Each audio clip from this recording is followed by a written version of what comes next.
بالله من الشيطان الرجيم. بسم الله الرحمن الرحيم. السلام عليكم ورحمة الله وبركاته. الحمد لله. الحمد لله رب العالمين، وبه نستعين. الصلاة والسلام على أشرف المرسلين وعلى آله وأصحابه أجمعين. سبحانك لا علم لنا إلا ما علمتنا، إنك أنت العليم الحكيم. قال رب اشرح لي صدري ويسر لي أمري واحلل عقدة من لساني يفقه قولي. ربنا زدنا علما وارزقنا فهما. ربنا اغفر لنا ذنوبنا ولوالدينا وللمؤمنين يوم يقوم الحساب. اللهم إنا نسألك علما نافعا ورزقا طيبا وعملا متقبلا. اللهم انصر الإسلام والمسلمين وأذل الشرك والمشركين ودمر أعداءك أعداء الدين. اللهم انصر إخواننا المجاهدين والمستضعفين في فلسطين وفي غزة وفي كل مكان على عدوهم يا رب العالمين. ربنا لا تزغ قلوبنا بعد إذ هديتنا وهب لنا من لدنك رحمة إنك أنت الوهاب. ربنا وآتنا ما وعدتنا على رسلك ولا تخزنا إلى يوم القيامة إنك لا تخلف الميعاد. ربنا أوزعنا أن نشكر نعمتك التي أنعمت علينا وعلى والدينا وأن نعمل صالحا ترضاه وأدخلنا برحمتك في عبادك الصالحين. صلى الله على سيدنا محمد وعلى آله وأصحابه أجمعين. الحمد لله. وبعد. Okay, Alhamdulillah, kita bersyukur kata Allah SWT kerana masih lagi memberikan peluang kepada kita untuk kita bersama pada malam yang penuh barakah ini, malam Jumaat. Dan kita pun dah berada di bulan apa sekarang? Jamadil Akhir kan? Kalau anak dipanggil Jumadil Thani. Kemudian kita akan masuk ke dalam bulan Rejab lah kan? Malam ni apa bulan Jamadil Akhir kalau kita kan? Okay. Bersamaan dengan 4 dari bulan 12. Dan bulan Masihi kita dah nak masuk ke tahun baru lah, insyaAllah. Dan sekarang ni tadi hujan lebat kan? So kalau di Greenwood ni biasalah kat depan stesen bas tu air naik penuh. Okay. Dan kita doakanlah semoga yang banjir kan, kawasan-kawasan yang terkesan dengan banjir ni macam Perlis, yang tak pernah naik air sejak katanya lebih 10 tahun lebih kan, tahun ni naik air dan sebagainya. Kemudian ada juga beberapa kawasan di Selangor, dekat Sepang dan kawasan berdekatan tu naik air kan. Jadi kita doakan semoga mereka diberikan kesabaran oleh Allah dan digantikan dengan yang lebih baik lah. Okay. Alhamdulillah, hari ni kita akan tengok kepada semua yang ada bersama kita, kita akan tengok pada hari ni surah Al-Baqarah, masih lagi ayat 214 malam ni. Cuma pada perjumpaan yang lepas Farah ada tanyakan tentang satu doa. Maksudnya apakah doa yang kita nak baca kan sekiranya kita nak membawa kebaikan pada orang lain lah, kepada mereka yang bersama dengan kita, sama ada di tempat kerja ataupun di mana-mana saja kita berada. Ada satu doa yang Allah rakamkan. Ini doa Nabi Shu'aib. Doa Nabi Shu'aib. Nampak kan dekat skrin kan? Surah Al-A'raf ayat 89 ni, yang terakhir sekali. Cuma ni adalah doa yang Allah rakamkan, yang dibaca oleh Nabi Shu'aib AS. Okay. Di akhir ni Nabi Shu'aib berdoa, Rabbana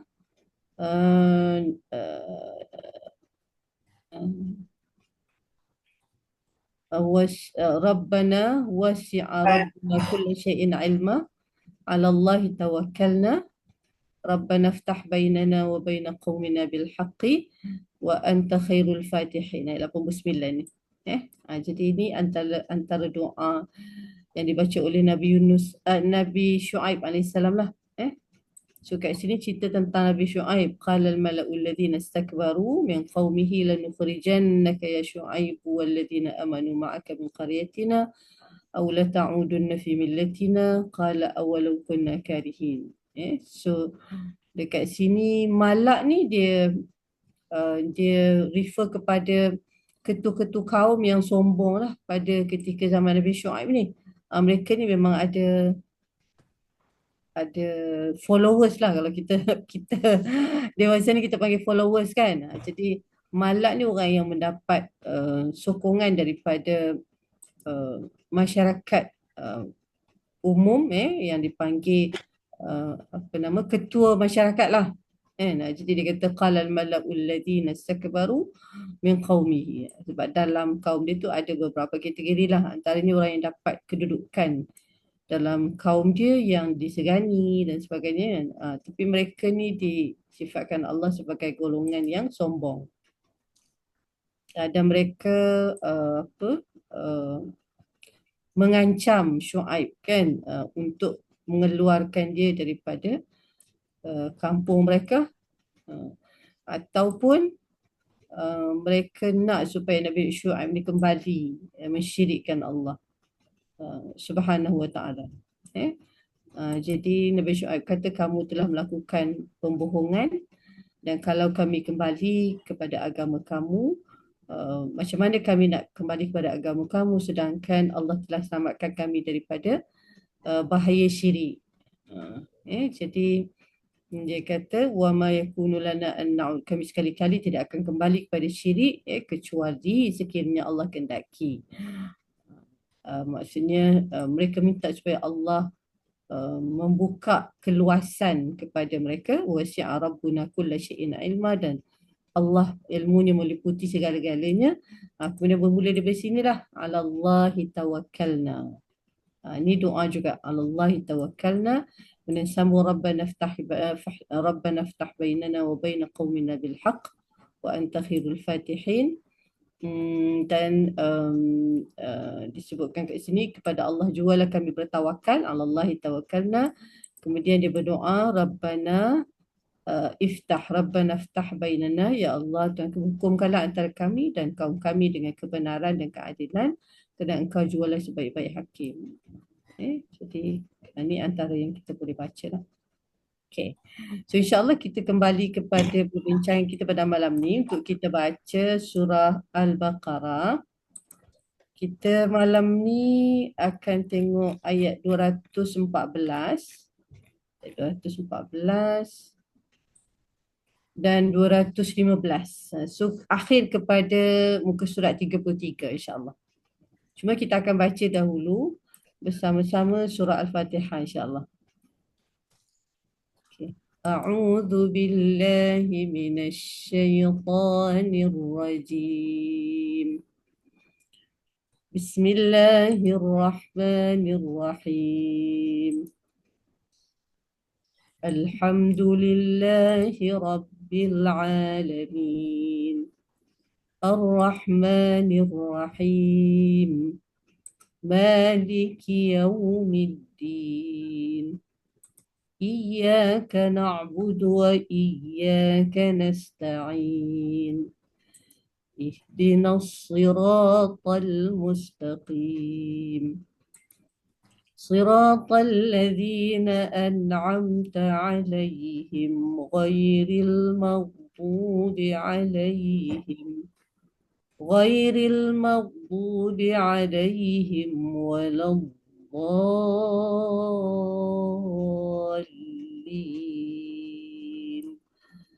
آمين. Okay, insyaAllah kita akan pergi kepada surah Al-Baqarah ayat 214. Okay, surah 214 ni menceritakan tentang bagaimana Allah Subhanahu Wa Taala menguji sesuatu kaum untuk mengenal pasti siapakah di antara mereka yang bersabar di dalam menghadapi kesukaran. dan kepayahan. Okey, kita akan baca 214 215 dulu insya-Allah أعوذ بالله من الشيطان الرجيم أم حسبتم أن تدخلوا الجنة ولما يأتكم مثل الذين خلوا من قبلكم مستهم البأساء والضراء وزلزلوا حتى يقول الرسول والذين آمنوا معه متى نصر الله حتى يقول الرسول والذين آمنوا معه متى نصر الله ألا إن نصر الله قريب. Okay, insyaAllah kita ambil ayat 214 dulu. Kemudian nanti kita akan sambung lagi pada ayat 215 insyaAllah. Okay, untuk permulaan saya akan buka. Untuk siapa yang nak bertadarus pada malam ni, boleh? InsyaAllah, siapa nak mula dulu? Saya baca dulu lah Ustazah. Boleh, boleh. Boleh, fadali. A'udzu billahi minasyaitonir rajim. Bismillahirrahmanirrahim. Am hasibtum an tadkhulul jannata wa lamma ya'tikum masalul ladzina khalaw min qablikum Okay. ولما يأتكم مثل الذين خلوا من قبلكم مستهم البأساء Okay.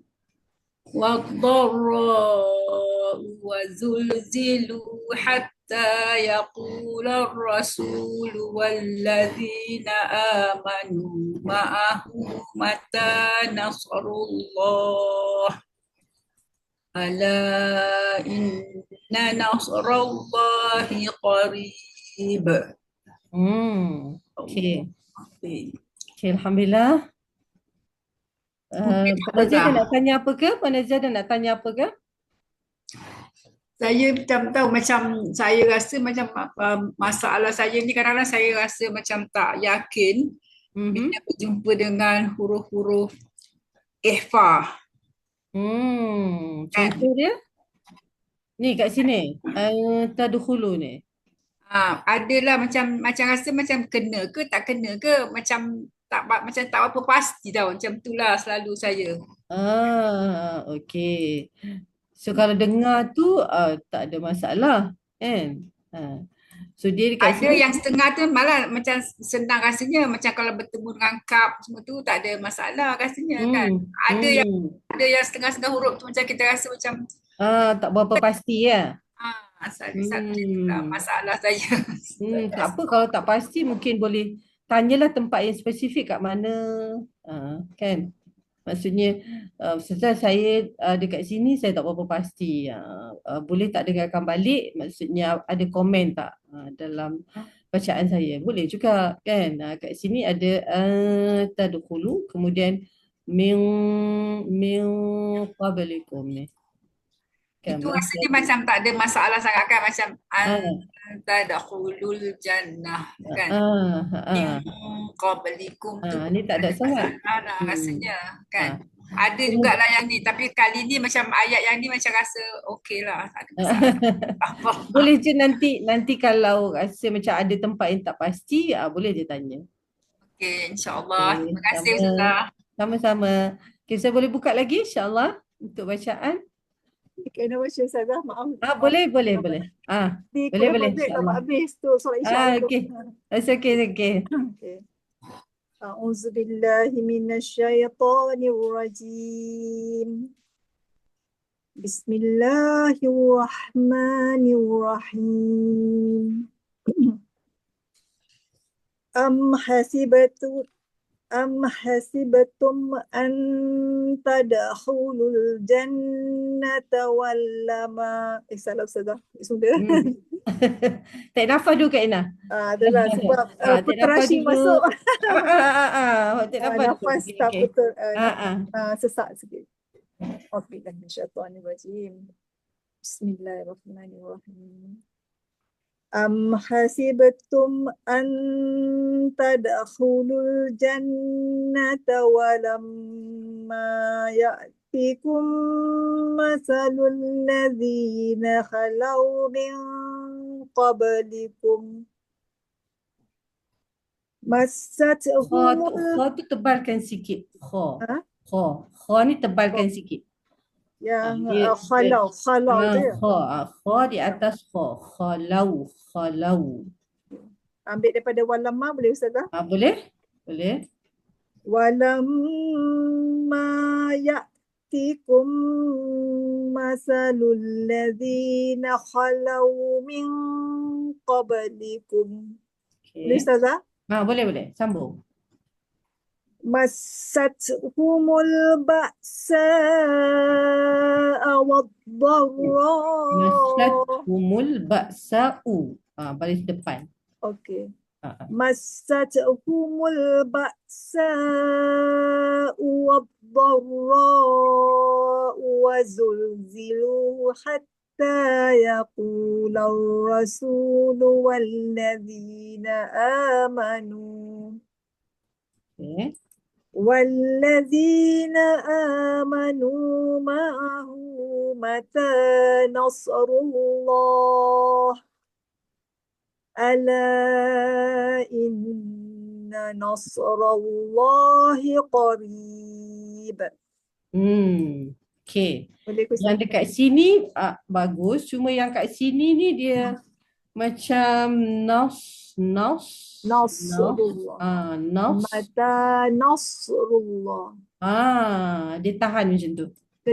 Kena lepaskan macam huruf sin tu. Dia kena lepaskan tapi jangan terbalik semula. Jangan ada kola-kola lah macam lepaskan saja angin dia, kemudian terus masuk pada ra tebal ni. Mata Nasrullah. Mata Nasrullah. Lepaskan je. Okey, baik. Terima kasih. Okey, sama. Alhamdulillah. Okey, ada lagi yang nak bertadarus, yang nak baca?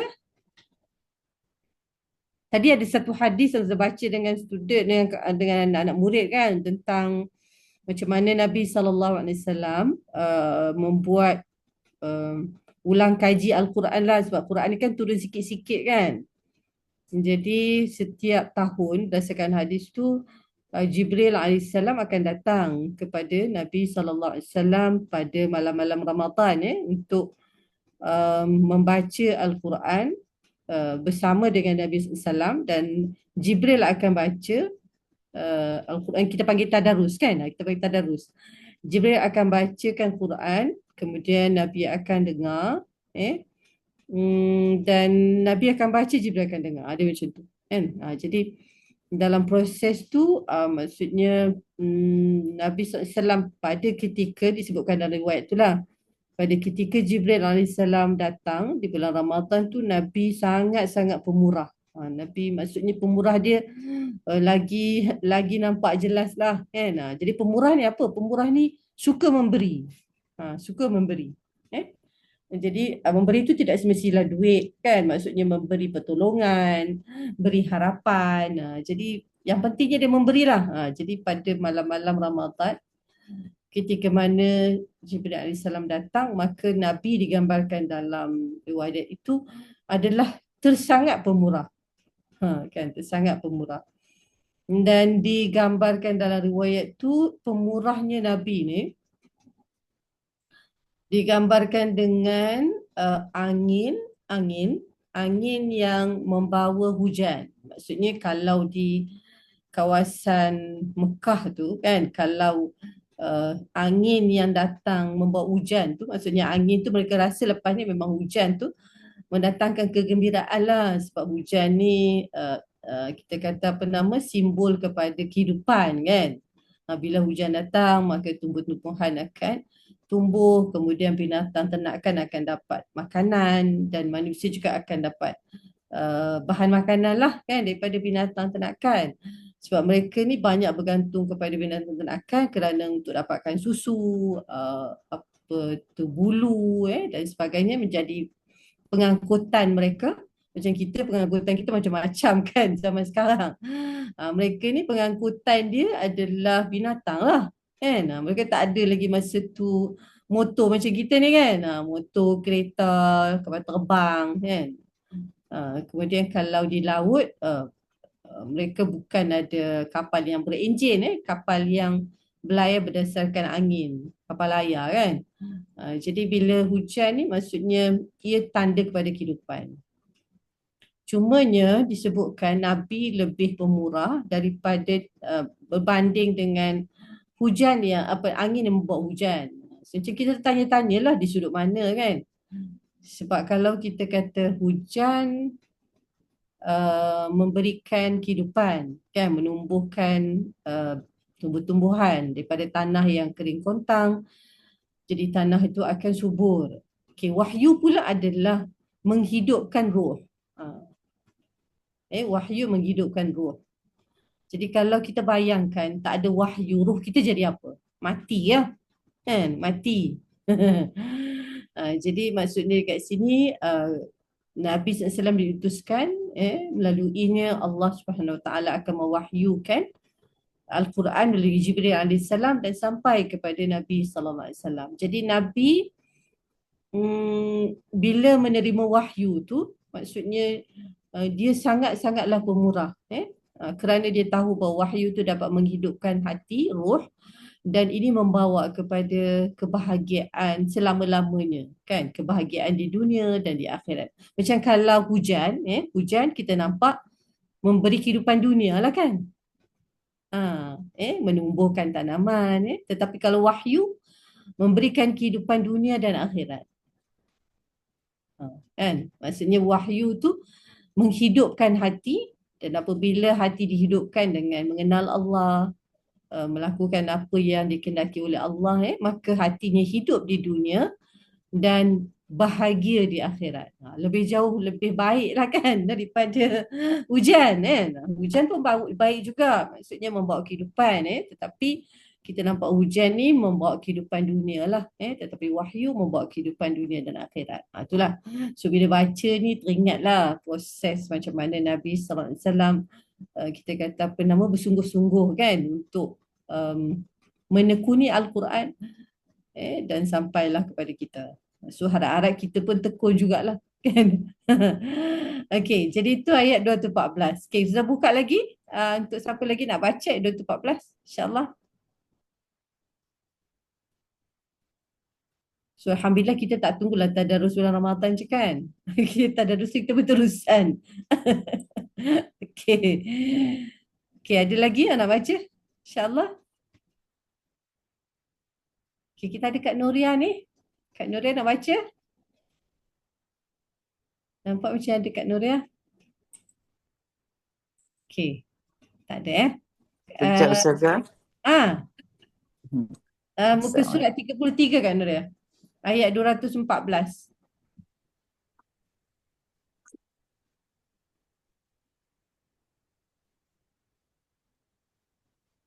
Ada? Sekejap Ustazah. Boleh. Muka surat 20. Muka surat 33, masih lagi dalam surah Al-Baqarah, ayat 214. Okey, boleh? 33 ya? Muka surat 33 ayat 214. Dah kat bawah dah. Dua ayat di bawah muka surat tu. A'udzubillahi minasyaitonirrajim. أم حسبتم أن تدخلوا الجنة ولما يأتكم مثل الذين خلوا من قبلكم مستهم البأساء والضراء وزلزلوا حتى يقول الرسول والذين آمنوا معه متى نصر الله ألا إن نصر الله قريب. Okey. Itu ayat dari saya ya. Ya, ya. Nanti kita Baik, sambung baik. lagi insya-Allah. Okey. Terima Terima kasih Saza. kasih. Okey, ada lagi ke nak baca? Boleh? Ibu Dayang, ada Ibu Dayang?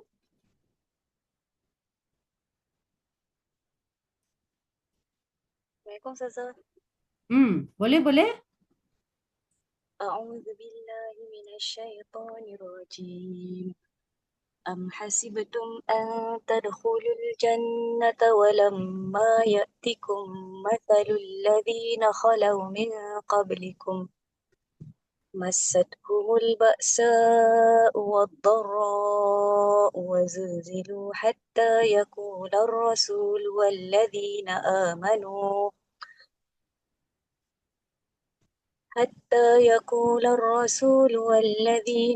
آمنوا معه متى نصر الله ألا إن نصر الله قريب. Siapa ni ya?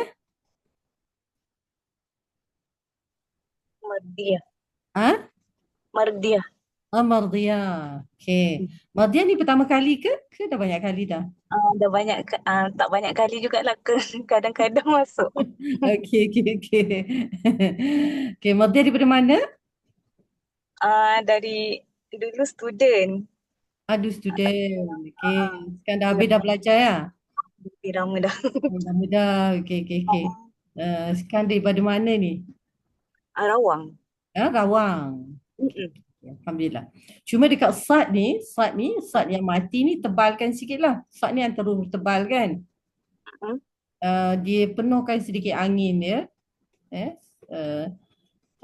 Kat mana? Kat sini ya. Mata nasrullah. Sama juga. Ala inna nasrallah. Tebalkan sikit sad dia. Okey. Mata macam tu. Nasrullah. Nasrullah. Penuhkan sedikit angin dalam bahagian rongga mulut tu. Nasrullah.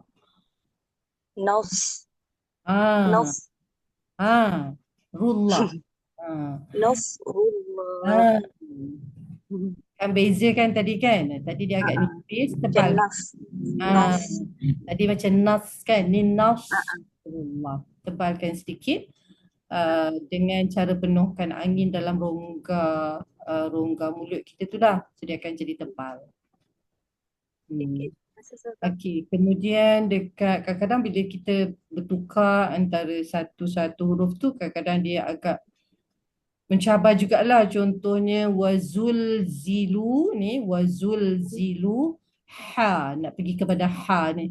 So, kita dah lepaskan lu ni, kemudian nak balik semula ke halqum tu, dia akan mencabar sikit lah kan. Jadi ha tu kadang-kadang dia jadi tak berapa jelas. So kita kena hati-hati je lah. Tak ada kesalahan besar. Cuma sebab kalau amha dekat sini betul. Sebab dia kat sini agak mudah kan. Bila kita tutup mulut kita dan kita buka balik, dia senang nak masuk ke halqum tu. Tapi kalau kat sini, dia agak mencabar ni. Sebab kat sini kita dah lepaskan kita punya sebutan tu lu kan. Lu, dia tak balik kepada ha dekat dalam tu, dia akan mencabar. Macam itulah. So itu yang kita panggil tartil. Tartil tu maksudnya macam kita berhati-hatilah. Berhati-hati. Pindah daripada satu huruf ke satu huruf. Macam tu.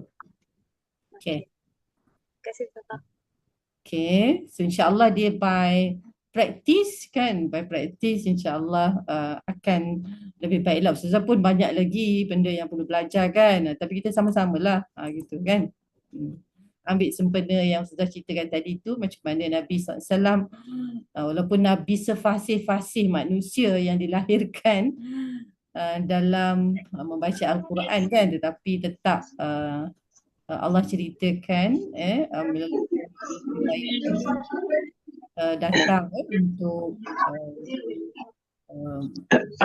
kaji bersama dengan Jibril AS, dan Jibril akan datang setiap malam Ramadan. Tujuannya adalah untuk membuat pengulangan.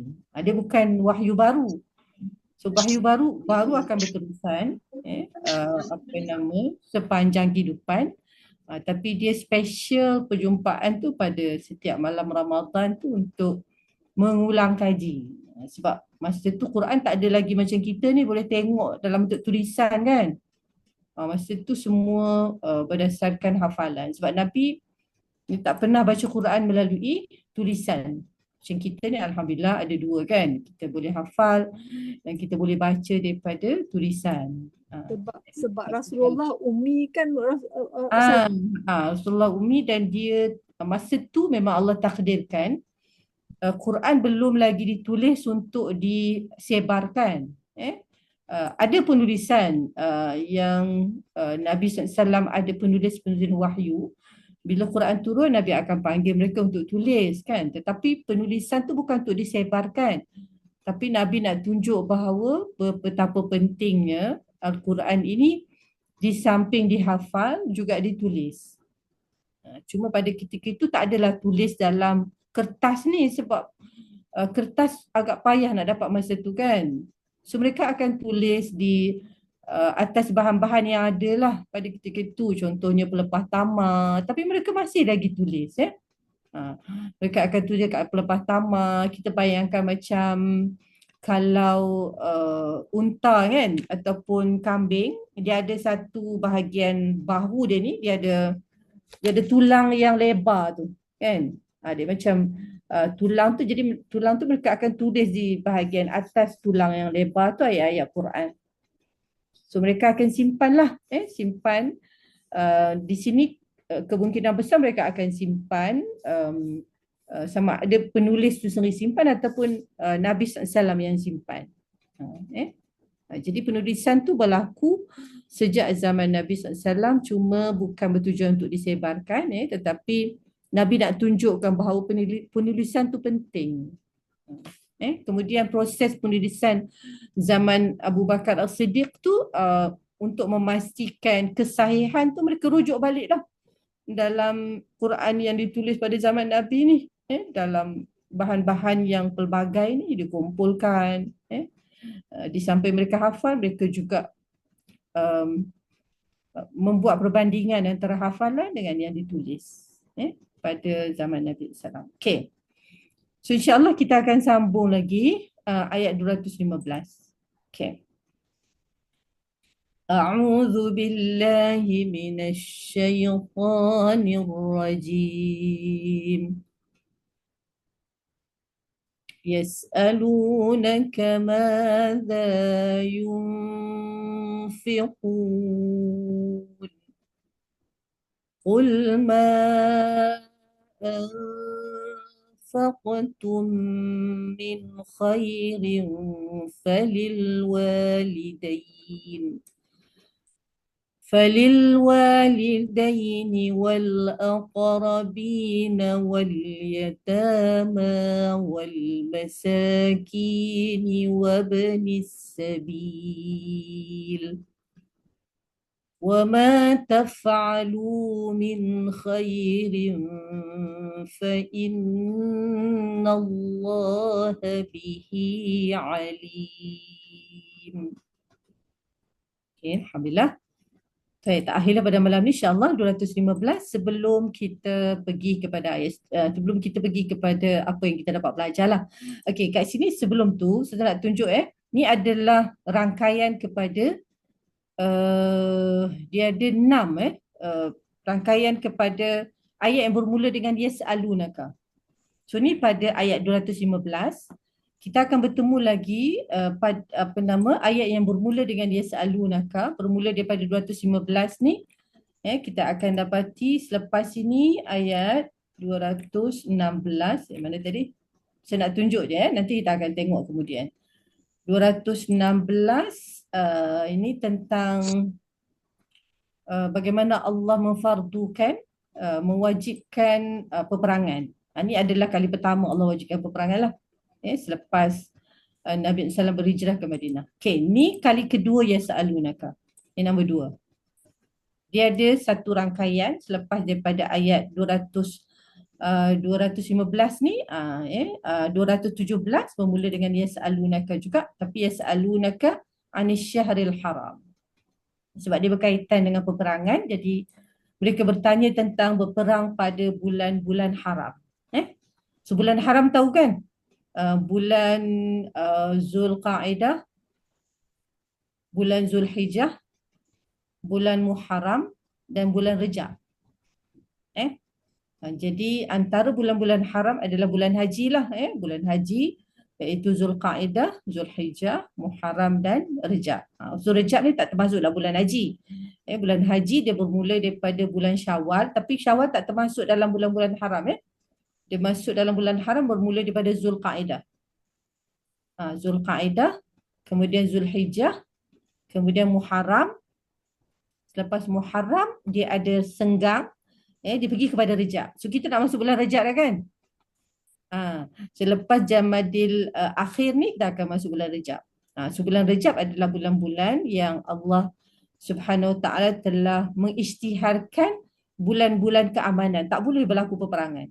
So jadi masyarakat Arab pada ketika itu memang dah tahu dah ini adalah bulan-bulan yang diharamkan berperang. Okay. So ni yang kedua pada yas'alunaka ayat 217. Okay. Kita pergi lagi ayat 218 tak ada, kemudian 219. Nampak kan ni? Yas'alunaka 'anil khamri wal maisir. Mereka bertanya kepada kamu wahai Nabi, wahai Rasulullah, wahai Muhammad, ini Nabi kita lah. Mereka bertanya kepada kamu tentang arak dan judi. Arak dan judi. So arak ni bagi masyarakat Arab macam kita minum air masak lah. Macam minum air masak. Dia ada di mana-mana sahaja. Mabuk ke dia orang ni? Macam apa dia? Tak mabuk ke? Dia dah biasa sebab dia macam dah jadi satu perkara yang normal bagi masyarakat dia kan untuk minum arak ni di mana-mana je. Okay, kemudian maisir mabuk juga tapi itulah dia dah diterima dalam masyarakat dan tidak menjadi satu kesalahan. Okay, jadi maisir ni judi lah. So arak dan judi ni tak boleh berpisah kan? Okay. Kemudian 219 kita pergi lagi. Yang kali ketiga kan. Kemudian dalam ayat 220 ni dia bermula dengan fid dunya wal akhirah, kemudian ada wa yas'alunaka 'anil yatama. Bermula dengan mereka bertanya kamu tentang yas'alunaka madza yunfiqun. Maksudnya ke mana kami nak membelanjakan duit kan. Kemudian ini yang keempat, mereka bertanya kamu tentang anak yatim. Wa yas'alunaka 'anil yatama. Okey. Kemudian ayat 221 tak ada, pergi kepada ayat 222. Nampak tak ni? Wa yas'alunaka 'anil mahid. Dan mereka bertanya kamu tentang darah yang keluar daripada rahim wanita. Darah yang keluar daripada rahim wanita. Okey. Sebab masyarakat Arab dia ada satu adat di mana wanita yang haid tu akan dipisahkan. Lebih-lebih lagi di zaman Madinah, orang Yahudi ni kalau isteri dia ataupun anak-anak dia yang datang haid, dia akan letak dalam satu kemah dan semua benda-benda yang berkaitan dengan wanita tadi, makanan, semua dia akan dispose. Sebab dia kira najis. Kalau sentuh pun maksudnya dia dikira sentuh najis. Sampai begitu sekali lah. Itulah orang yang hidup tanpa panduan kan. Dia buat undang-undang dia sendiri. Menyusahkan. Jadi dah tak boleh nak ubah pada ketika tu mereka begitulah keadaan dia. Jadi persoalan-persoalan yang ditanya antaranya adalah mereka bertanya tentang darah yang keluar daripada rahim wanita ni. Jadi Allah jawablah, nanti kita akan tengok kan. Okey, kemudian selepas itu tak ada dah. Itu saja. Yang lepas ni Allah cerita tentang kes rumah tangga, kemudian tentang sumpah. So orang Arab ni dia banyak guna sumpah kan. Jadi dia ada sumpah yang dipanggil la, sumpah yang tak dikira sumpah lah sebab dia dah jadi macam budaya dia. Jadi jangan ikutlah. Ini budaya yang tak elok. Dia jangan tak ikut kan. Dia wallahi apa nama segala dia wallahi. Kan? Jadi benda tu tak elok. So kita tak ikutlah. Okey, kita balik semula. Maaf Ustazah, tadi Ustazah kata ada 6 ayat yang bermula daripada Yas'alu ni. Ni Cik Ina kira 215, 2017, 2018, 2020, 2000 pula. 215, 217, 219, 220, 222. Okey, berapa semua? 1, 2, 3, 216 setinggal. 216. 16 dia, 16. Oh, 16. 216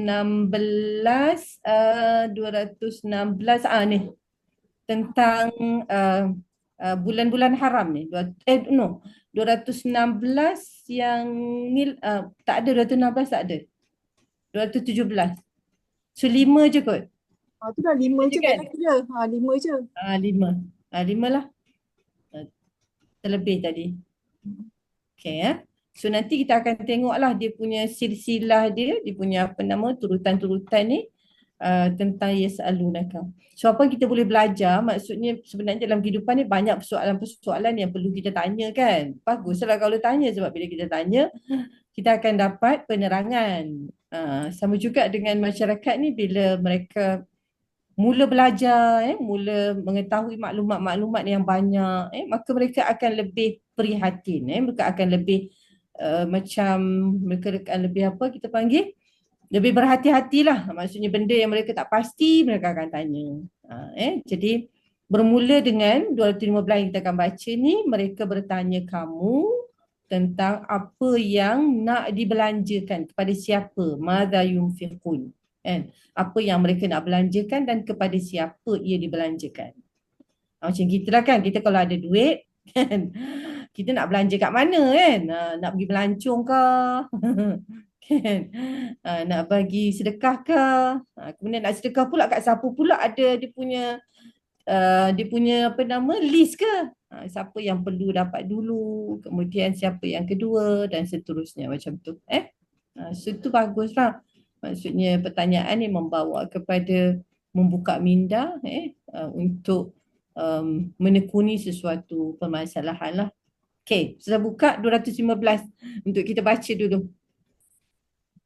Budaya baca. Budaya? Tadi dah live kan? Mic tak buka tak, Ibu? Internet terhang tu katnya Ibu Dayang. Ya betul, daripada tadi. Mungkin dah. Okey, tak apa. Kita bagi dulu ruang kepada siapa-siapa yang lain nak baca. Boleh. Assalamualaikum Ustazah. Waalaikumsalam. Ya, boleh. Fadhali. A'udzubillahi minasyaitonirrajim. Ada buka ke? Apa naik? Ya. Ibu tutup dulu. Apa kang ya? Ibu tutup dulu. Ya, apa kang nanya? Biar. Soal. Okey. Saya baca Ustazah. Boleh. Farah tutup dulu Farah. Okey, boleh. A'udzubillahi minasyaitonirrajim. Yas'alunaka madza yunfiqun. Qul ma anfaqtum min khairin walidaini wal aqrabin Okay. وللوالدين والأقربين واليتامى والمساكين وابن السبيل Walmasakini, baris bawah. والمساكين وابن السبيل وما تفعلوا من خير فإن الله به عليم. Okay. Alhamdulillah. Okay, dekat sini yang dekat wabnis sabil. Ni lam ni. Lam ni maksudnya bila kita berhenti pada lam yang mati ni, so kita punya hujung lidah akan berada di langit, lelangit atas lah. Wabnis sabil. Mati Lam kan? tu ya. Lam tu. Lam. Jadi hujung lidah kita akan naik ke langit dan melekat kat situ. Dia tu matilah sebab makhraj dia kat situ kan. Makhraj lam tu dia dekat tengah langit atas. Dia makhraj lidah. Cuma kedudukan lidah tu je lah kat mana kan. Dia kedudukan lidah tu dia akan mula daripada atas langit. Jadi bila mati pun dia akan pergi situ. Kita akan baca wal yatama wal masakini wabnis sabil. Boleh dengar tak Ustaz baca? Boleh. So hujung lidah kita akan naik ke lelangit dan lekat kat situ. Cuma kita jangan turun sebab bila turun dia akan ada pantulan. Turunlah kan, tapi selepas beberapa ketika wabnis sabil. Lepas tu mula balik wama tafa'alu. Okay, insya-Allah. Take note ajalah kat situ, dia tak ada benda yang mengubah, tak ada kesalahan besar pun, cuma dia kurang jelas sedikit pada lam yang nak matikan kan. dia mati tapi tidak begitu jelas, dia punya mati dia tu tak begitu sempurna. Terima kasih Ustazah. Sama. Okay, ada lagi insya-Allah Ibu Dayang boleh dah ke? Assalamualaikum Ustazah. Waalaikumsalam warahmatullahi, jauh ni. Okay. Lambat sikit. Jauh. Boleh saya dalam KL ini. Oh, Masya Allah. Berapa tadi? A'udzu billahi minasyaitonir rajim. Okey kah? Dengar kah? Okey. Dengar. Dengar kah Ustazah? Ya, dengar. Dengar Ibu, dengar.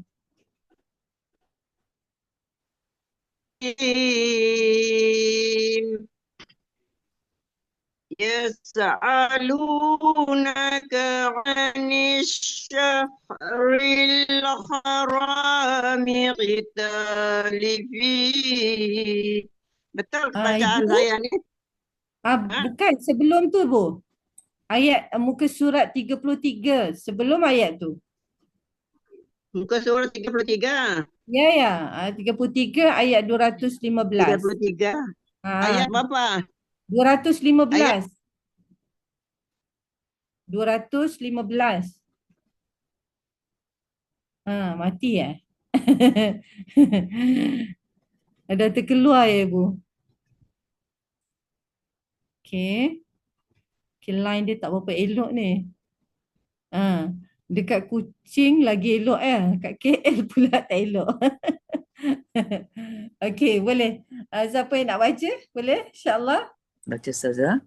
Boleh? InsyaAllah. Kak Naria, tadi. A'udzu billahi minasyaitonir rajim. يسألونك ماذا ينفقون قل ما أنفقتم من خير فللوالدين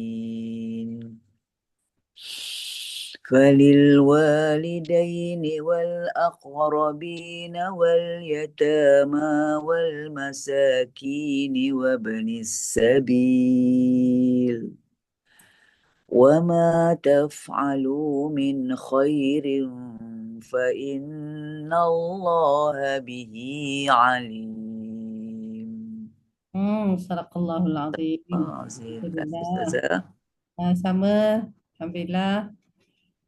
Okey, macam biasa bacaan Kak Nuria bacaan yang sangat bagus. Alhamdulillah. Okey, ada lagi yang nak baca? Kita cuba salam. Boleh? Boleh Kak Ina? Fadhali. A'udzubillahi minasyaitonirrajim.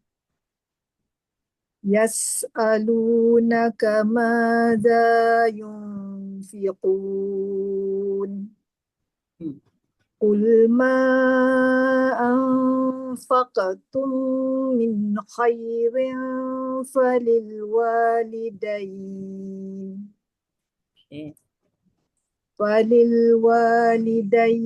والأقربين واليتامى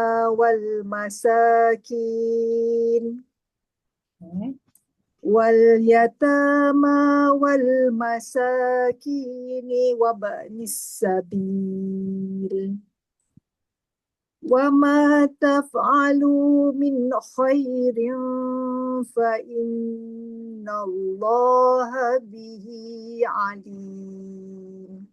Okey, Alhamdulillah. Okay, InsyaAllah kita nak tengok sikit lah pukul 10.12 dah kan? Okay, saya akan bagi ringkasan je lah ringkasan pada ayat 214. So, kita tengok dalam ayat yang kita baca tadi, bermula dengan am hasibtum tadi Maksudnya apakah kamu menyangka? Saya tunjukkan. Apakah kamu menyangka?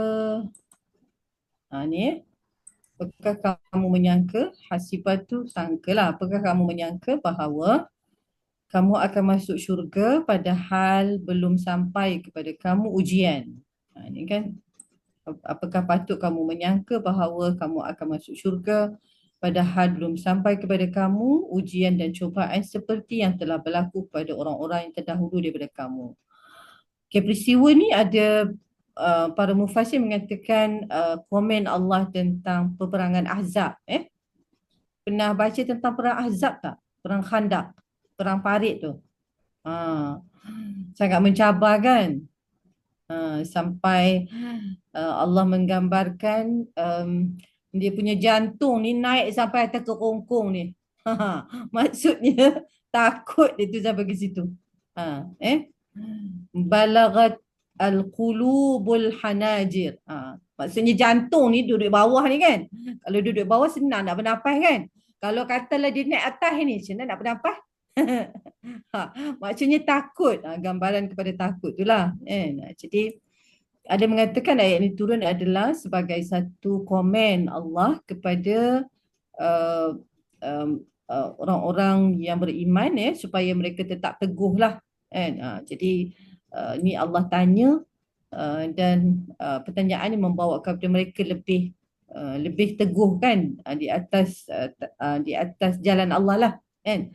Sebab Allah cerita orang terdahulu mereka telah ditimpa kepapaan, baksak, kemudian kemusnahan, penyakit, digoncangkan oleh ancaman musuh. Kita pernah tak digoncang? Alhamdulillah dekat Malaysia tak ada kan. Tak ada kita panggil gempa bumi, alhamdulillah minta jauh lah kan. Cuma baru-baru ni ada banjir kan. Banjir pun tak sampai lah keadaan macam di Aceh kan. Maksudnya banjir di Aceh tu kalau tepi pantai dulu kita panggil tsunami kan. Kalau yang ini dia bukan tsunami lah tetapi air yang melimpah sehingga meragut banyak juga nyawa kan. Dekat 600 lebih yang meninggal. Jadi digoncangkan oleh ancaman musuh sehinggalah berkata Rasul dan orang yang beriman yang ada bersama mereka, mata nasrullah, bilakah pertolongan Allah? Kemudian Allah jawab, ketahuilah sesungguhnya pertolongan Allah itu sangat dekat. Asalkan kamu bersabar dan berpegang teguh kepada agama Allah. Ada tak yang mengikuti tentang mujahidin yang berada dalam terowong dekat Rafah? Tak ada saja. kan selepas gencatan senjata di Gaza, kawasan Rafah ni masih lagi kawasan perang lah, dia tak termasuk dalam zon gencatan senjata. Jadi di bawah Rafah ni memang ada mujahidin yang berada dalam terowong.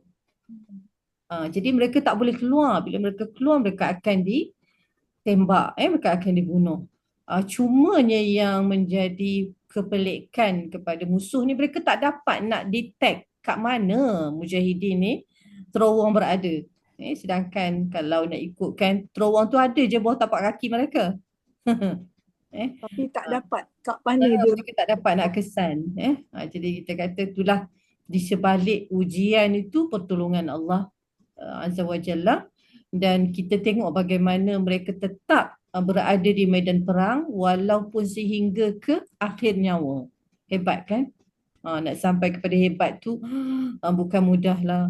Bukan mudah. Jadi kita masukkanlah doa-doa dalam doa kita agar Allah Subhanahu Wa Taala memberikan kemenangan dan menerima para syuhada, dan mereka juga adalah mewakili kita dalam berhadapan dengan musuh berada di medan hadapan.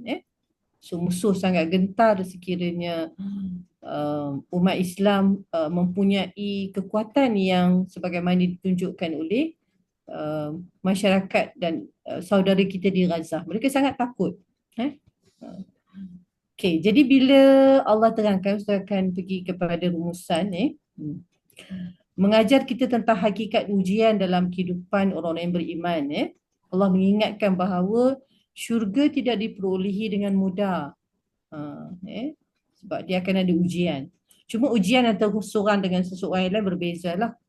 Cuma mestilah memahami bahawa ujian itu adalah bertujuan untuk Allah uji kelayakan mereka untuk mendapat kurniaan Allah. So Allah akan tolong. Sebenarnya dalam ujian tu ada pertolongan Allah. Bukan Allah membiarkan. Bila Allah uji, Allah biarkan, tak. Bila Allah uji, Allah akan tolong. Orang-orang yang beriman terdahulu juga diuji dengan kesusahan, penderitaan dan kegoncangan jiwa, maksudnya ketakutan yang amat sangat, sehingga mereka bertanya, bilakah datangnya pertolongan Allah? Ini adalah satu lumrah lah manusia, fitrah manusia. Kalau dah berada dalam ketakutan, dia akan kembali kepada Allah dan memohon pertolongan. Dan ada dalam hatinya akan bertanya, ya Allah, bilalah Allah nak tolong, kan? Jadi pertanyaan itu bukan bermakna dia kalah dengan ujian, tak. Itu adalah satu fitrah manusia. Lalu Allah jawab, ketahuilah bahawa pertolongan Allah itu sangat dekat. Ketahuilah bahawa pertolongan Allah itu sangat dekat. Cuma kita tak bolehlah nak harapkan kalau kita nak Allah tolong tu macam yang kita nak, kan? Pertolongan Allah ni dengan cara yang Allah tahu apakah yang sebaik-baiknya untuk hamba dia.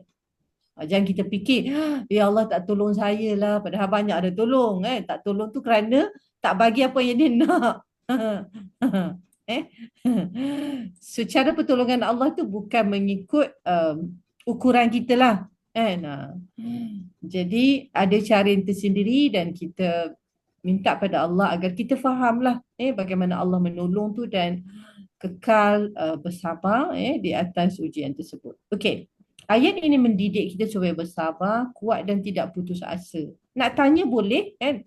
Pertanyaan tu bukan bermakna kita sudah pun putus asa, tak. Dia bukan bermaksud putus asa. Apabila berdepan dengan ujian, kerana ujian adalah sunnah perjuangan bagi orang yang beriman. So bagi orang beriman, dia menganggap bahawa ujian adalah suatu sunnah Allah, suatu perjalanan di dunia bagi orang yang beriman. Okay, itu ayat 214. Okay, ayat 215. Kita cakap sabar-sabar ni memang senang, kan? Tapi kalau secara praktikalnya susah.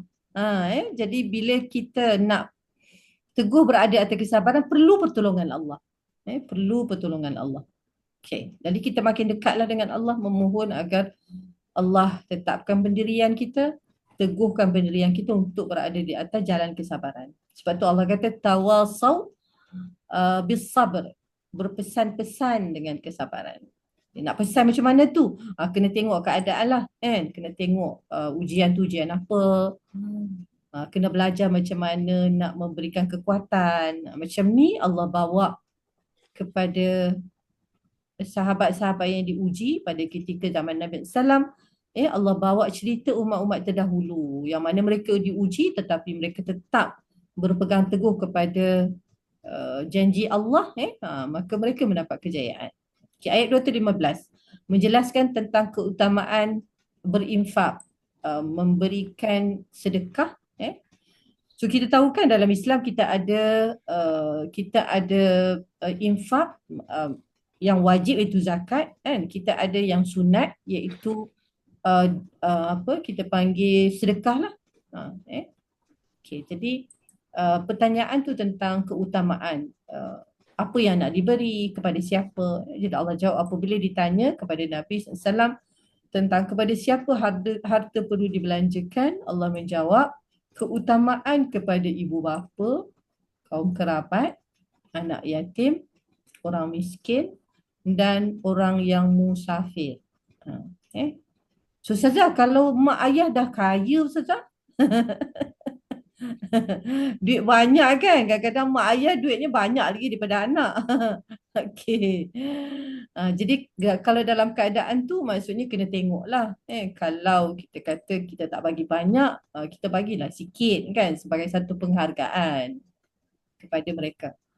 Mereka tak minta pun kan, tapi kita mengharapkan macam macam apa ya, macam saya bagi tahu pada anak lah, saya kata Umi bukan nak duit kan, tapi Umi nak tengok di sudut apa dipanggil akhlak seorang anak lah kan. Sebab kalau kita kata kita tak minta pun, tapi bila kita dapat, kita akan terus berdoa agar Allah memberikan keberkatan dalam harta dia lah. Okay. Apabila ditanya kepada Nabi SAW tentang kepada siapa harta tersebut dibelanjakan, Nabi menjawab kepada ibu bapa, kaum kerabat. Kaum kerabat ni termasuk adik-beradik. Adik-beradik, mungkin adik-beradik kita ada yang memerlukan bantuan, maka mereka berada di atas senarai yang teratas. Kemudian anak yatim. So bila kita sebut anak yatim ni, kita perlu tahulah dalam kawasan kampung kita ni siapa yang anak yatim. Maksudnya cakna kepada suasana persekitaran. Kena orang miskin dan orang yang musafir. Kalau kat UAE banyaklah kadang-kadang student bila dah habis belajar tak ada duit nak balik. Kan? Jadi bila tak ada duit nak balik ni, dia juga berhak untuk mendapat zakat. Dia juga berhak untuk kita memberi sedekah kepada dia lah. Setiap kebaikan Allah akhiri, setiap kebaikan yang kita lakukan, wa ma taf'alu min khairin. Maksudnya sedikit dan banyak tu Allah tak tengok. Allah tengok di sudut komitmen lah, sudut kita memberi tu. Jadi Allah kata sebarang kebaikan, setiap kebaikan yang kita lakukan, walau sekecil mana pun, dekat situ Allah sebut min khairin, walau sekecil mana pun, Allah mengetahuinya, pasti membalasnya. Pasti akan membalasnya. Jadi kita jangan memperkecilkan apa-apa saja bantuan lah. Walaupun pada mata kita nampak sedikit, tetapi di sisi Allah ia adalah suatu yang bernilai. Bernilai. So janganlah Allah saya boleh bagi sikit je. Maksudnya mula dulu jangan bagi sikit kan. Okay. Kalau yang selain daripada list tu boleh, tak ada masalah. Tengok kepada keadaan. Yang Allah bagi ni keutamaan. Kalau semua dah settle, jadi kita tengoklah, mungkin ada kawan kita yang memerlukan bantuan. Yang dekat dengan kita, jiran kita yang perlukan bantuan. Jadi yang pentingnya adalah kita cakna pada masyarakat sekeliling. Bila masyarakat ni dia mestilah bermula dengan orang yang paling dekat kan. Ibu ayah, adik-beradik, sepupu kan, yang ada pertalian darah dengan kita walaupun mereka bukan mahram. Kemudian anak yatim, ayat yatim mungkin juga di kalangan anak saudara kita yang kematian ayah dia, yang ayah dia adalah sama ada abang ataupun adik kita. Macam itulah. Jadi pengajarannya, ujian adalah tanda kasih sayang Allah, bukan tanda kebencian. Kesabaran adalah kunci kepada pertolongan Allah. Sebab bila sabar, maka di situ ada pertolongan Allah. Infak bukan sekadar memberi harta, tetapi membina masyarakat yang saling membantu. Ini yang lebih penting lah. Bukan sekadar memberi harta tetapi membina masyarakat yang saling bantu-membantu. Keutamaan dalam memberi bermula daripada keluarga yang terdekat. Yang kelima, setiap kebaikan pasti dinilai oleh Allah walaupun tidak dipandang oleh manusia. So kita tidak mengharapkan pujian daripada manusia kan. Yang kita harapkan adalah keredaan Allah. Jadi kita juga tidak terkesan dengan kejian manusia kan. Kadang manusia memperlekehkan. Kita pun rasa down. Alah kan. So dalam hidup ni kalau kita buat baik, kita tidak akan terkesan dengan sesiapa saja memperlekehkan kebaikan itu, dengan syarat kita jelas bahawa kebaikan itu adalah sesuatu yang Allah redha. Kemudian kita juga tak tunggulah, tak puji pun kan. Kita juga tidak menunggu pujian. Yang kita buat adalah kerana Allah SWT semata-mata. Okay, jadi rasa itu sahaja perkongsian kita pada malam ni. Semoga ia memberikan cahaya dalam menerangi kehidupan kita dan kehidupan mereka yang berada bersama-sama dengan kita. Jadi aqulu qawli hadha wa astaghfirullahal azim li wa lakum wa lisairil muslimin wal muslimat bi rahmatika arhamar rahimin walhamdulillah. Assalamualaikum warahmatullahi wabarakatuh. Jazakillah khairan katsira ya Ustaz. Wa iyyakum. Waalaikumsalam. Waalaikumsalam. Jazakillah Ustazah. Wa iyyakum. Ustazah. Salam. Ah.